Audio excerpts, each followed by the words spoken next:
What if I told you that the secret to becoming truly wealthy isn't about making more money in your 40s, but about pretending you never got that raise in the first place?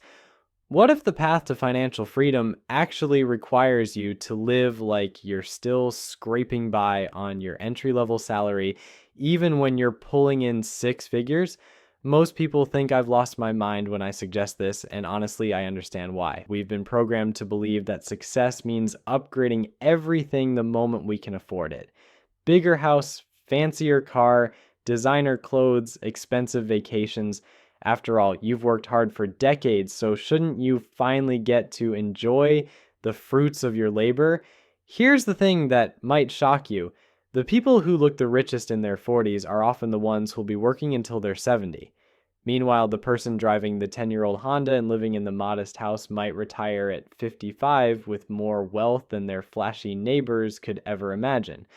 My name is Nick, and I've spent years studying the financial habits of people who achieve true financial independence. If you're tired of the traditional advice that keeps you trapped in the cycle of earning more just to spend more, make sure to subscribe and hit that like button if this changes how you think about wealth building.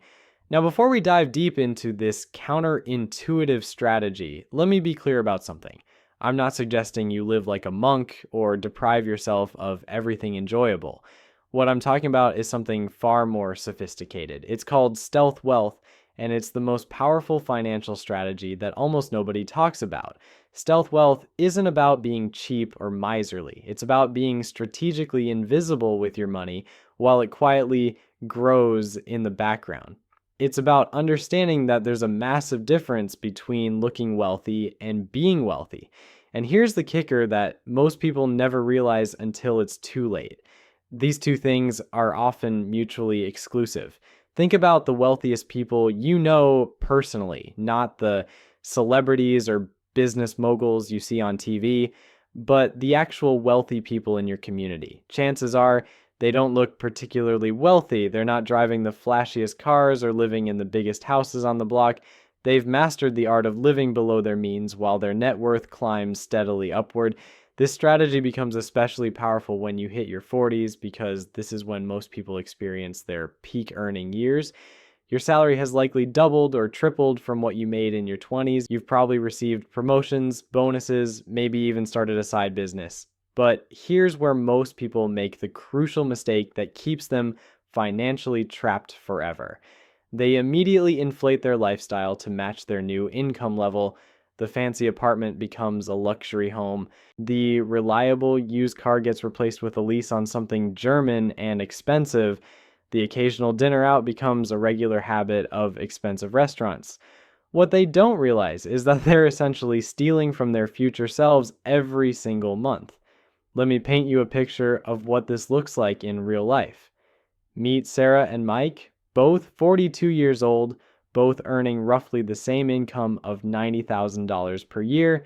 Sarah decides to embrace the stealth wealth approach. She continues living in her modest 3-bedroom home that she bought years ago, drives her paid-off Toyota Camry, and maintains the same basic lifestyle she had when she was earning $50,000. Mike, on the other hand, does what society tells him successful people should do. He upgrades to a bigger house with a larger mortgage payment. He leases a new BMW because, hey, he's earned it. He starts shopping at more expensive stores and dining at nicer restaurants because that's what people in his income bracket do. On the surface, Mike looks more successful. His neighbors probably think he's doing better financially than Sarah, but here's what's happening behind the scenes that changes everything. Sarah is banking roughly $40,000 per year, while Mike is saving maybe $5,000 if he's lucky. Now, let's fast forward 10 years and see what happens to both of their financial situations. Sarah, who continued living like she was broke while secretly investing that extra $40,000 annually, now has over $600,000 in her investment accounts. That's assuming a conservative 8% annual return, which is actually below historical stock market averages. Mike, meanwhile, has been living paycheck to paycheck despite his high income. He's got maybe $50,000 saved up, but he's also carrying significantly more debt. His mortgage is larger, he's got car payments, and his credit cards probably carry a balance from all that lifestyle inflation. But here's where it gets really interesting. Sarah's investments are now generating almost $50,000 per year in passive income. She's essentially replaced her entire original salary through investment returns alone. Mike is still dependent on every dollar of his paycheck just to maintain his lifestyle. This is the magic of living like you're broke in your 40s. You create this massive gap between what you earn and what you spend, and that gap becomes the foundation for true wealth. Every dollar you don't spend on impressing other people is a dollar that can work for you for the next 30 or 40 years. The psychology behind this strategy is fascinating, and it's something that separates the truly wealthy from people who just look wealthy. When you maintain a modest lifestyle despite earning more money, you develop what I call wealth immunity. You become immune to the constant pressure to upgrade everything just because you can't afford it. Most people develop lifestyle inflation so gradually that they don't even notice it happening. They start earning more money, so they justify slightly higher rent. Then they need a car that matches their new apartment, so they upgrade their transportation. Then they need clothes that match their new car, and before they know it, they're trapped in what I call the golden handcuffs. The golden handcuffs are when your lifestyle expenses have grown to match your income, making it impossible to take any financial risks or make any significant changes. You can't start that business you've always dreamed about because you need every dollar of your current paycheck. You can't take a sabbatical or pursue a passion project because your monthly expenses are too high. But when you live like you're broke in your 40s, something magical happens. You maintain complete financial flexibility while building serious wealth. You can afford to take calculated risks because your lifestyle doesn't require your entire paycheck. You can invest in opportunities that might pay off big because you're not living on the financial edge. There's also a psychological benefit that most people never consider. When you're not constantly upgrading your lifestyle, you avoid what psychologists call the hedonic treadmill. This is the tendency for people to quickly return to their baseline level of happiness despite positive or negative life changes. That new car might make you happy for a few weeks, but then it becomes normal. The bigger house feels exciting for a month or two, but then it's just where you live. Meanwhile, you're stuck with the payments for years, and that money could have been working to secure your financial future instead. The people who master stealth wealth understand that true satisfaction comes not from having the fanciest stuff, but from having options. They'd rather drive a reliable used car and know they could quit their job tomorrow if they wanted to, than drive a luxury vehicle while being chained to a desk for the next 20 years. This approach also protects you from one of the biggest wealth destroyers that nobody talks about. Lifestyle creep doesn't just affect your current spending, it affects your retirement planning in ways that can be absolutely devastating. When financial planners calculate how much you need for retirement, they typically assume you'll need 70 to 80% of your current income to maintain your lifestyle. But if you've inflated your lifestyle throughout your 40s and 50s, that retirement number becomes astronomical. Think about this for a moment. If you need $1.5 million to retire comfortably because you've trained yourself to spend $8,000 a month, you're going to need to save aggressively for decades. But if you've kept your expenses at $3,000 a month because you never inflated your lifestyle, you only need about $450,000 to maintain the same standard of living in retirement. This is why living like you're broke in your 40s isn't just about building wealth faster. It's about needing less wealth to achieve the same level of financial freedom. You're essentially attacking the problem from both sides. You're accumulating money faster while simultaneously reducing the amount you'll need to live comfortably. Now, I know what some of you are thinking. This sounds like a recipe for becoming the neighborhood miser who hoards money and never enjoys life. That's not what I'm advocating at all. The key is being strategic about where you spend and where you save. There are certain expenses that can actually enhance your life and even increase your earning potential. Investing in your health through good food and exercise, investing in your skills through courses and education, investing in experiences that create lasting memories with family and friends. These aren't necessarily areas where you want to cut corners, but there are other expenses that do absolutely nothing for your long term happiness or financial well being. The luxury car that gets you to the same destination as a reliable used one. The designer clothes that serve the same function as less expensive alternatives. The huge house that mostly sits empty while you're working to pay for it. The secret is developing what I call expense consciousness. This means being brutally honest about which expenses actually add value to your life and which ones you're paying for out of habit or social pressure. Most people never develop this consciousness because they're too busy earning money to think critically about how they're spending it. Here's a practical exercise that can change your entire financial trajectory. Go through your bank statements from the last 3 months and categorize every expense into one of 3 buckets. Essential expenses that directly contribute to your basic needs and happiness. Investment expenses that will pay dividends in the future through better health, skills, or relationships. And finally, lifestyle inflation expenses that exist primarily to signal status or fill some emotional void. You'll probably be shocked by how much money falls into that third category. Money that's essentially being thrown away on things that don't actually make you happier or more fulfilled. This exercise alone can free up thousands of dollars annually that can be redirected toward building real wealth. But here's where this strategy gets really powerful, and it's something that most financial advice completely misses. Like when you live below your means in your 40s, you're not just building financial wealth, you're building something even more valuable. You're building character and discipline that will serve you for the rest of your life.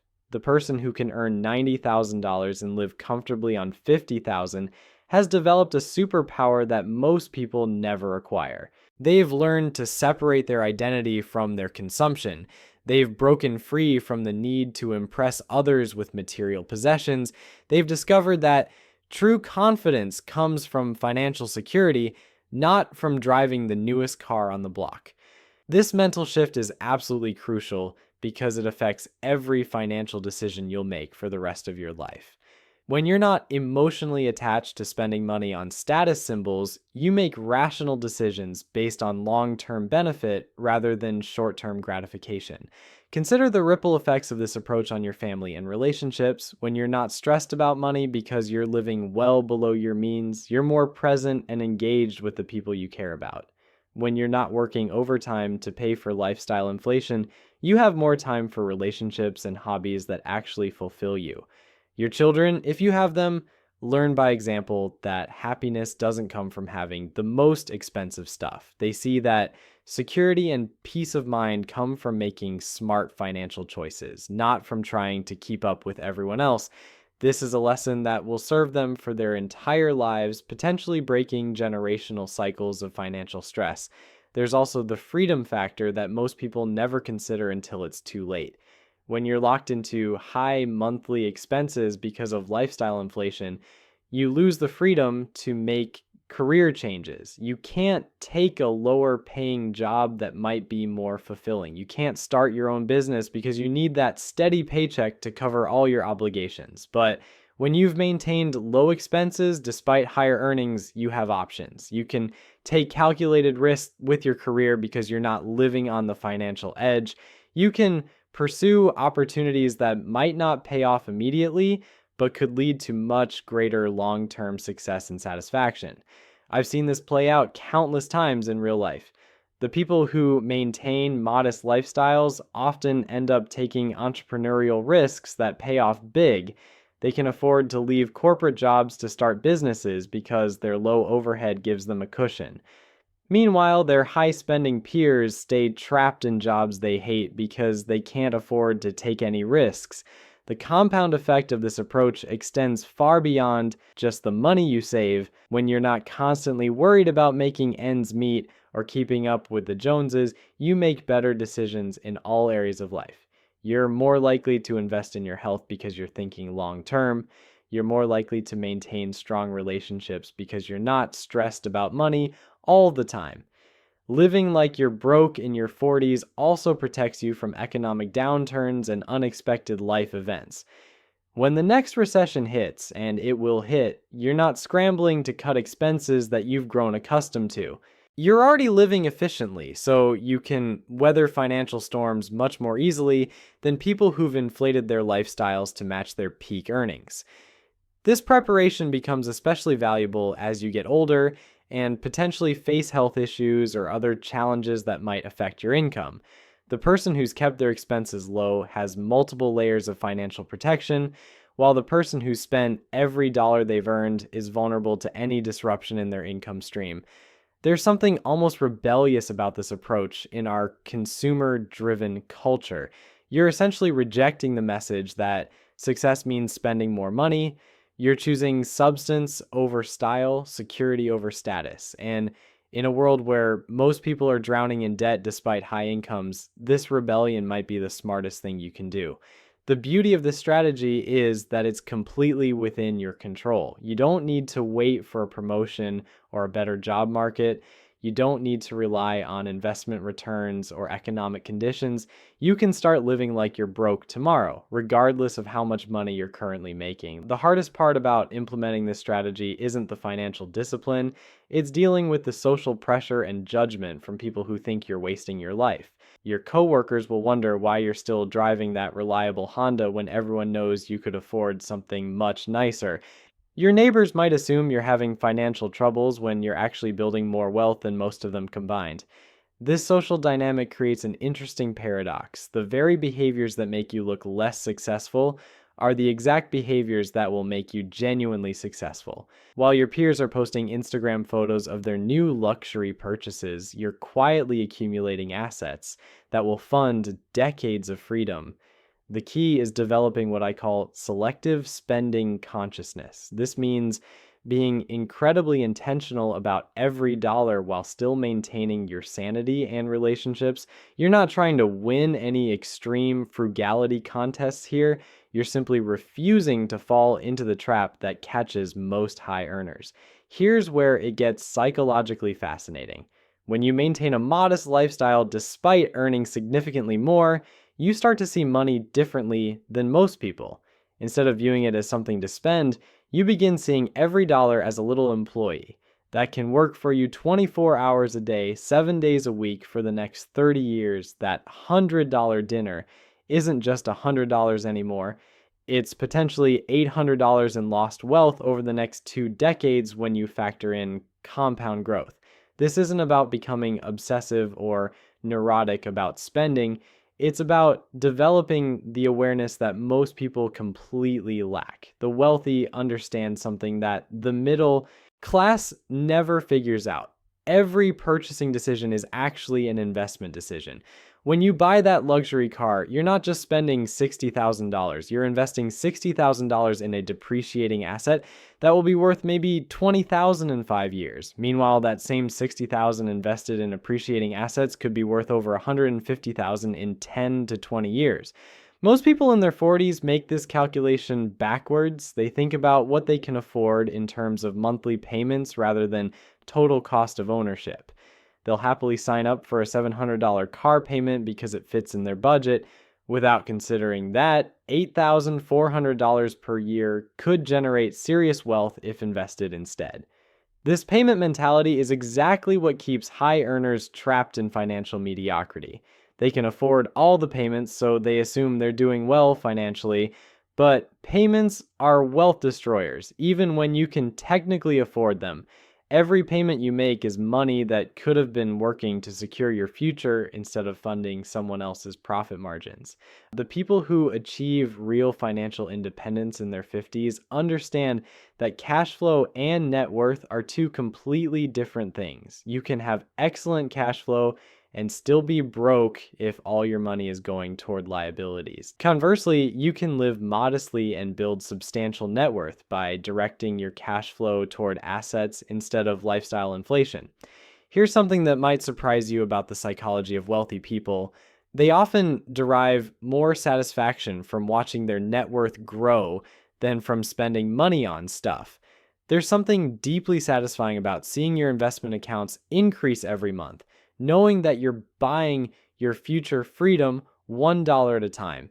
So there you have it. Living like you're broke in your 40s isn't about deprivation. It's about playing the long game while everyone else is still figuring out the rules. Your future self will thank you when you're sipping coffee on a Tuesday morning in your 50s, watching your investments work harder than you ever had to. The choice is yours. You can look rich now and work forever, or you can live modestly today and retire wealthy tomorrow. I know which one I'd choose,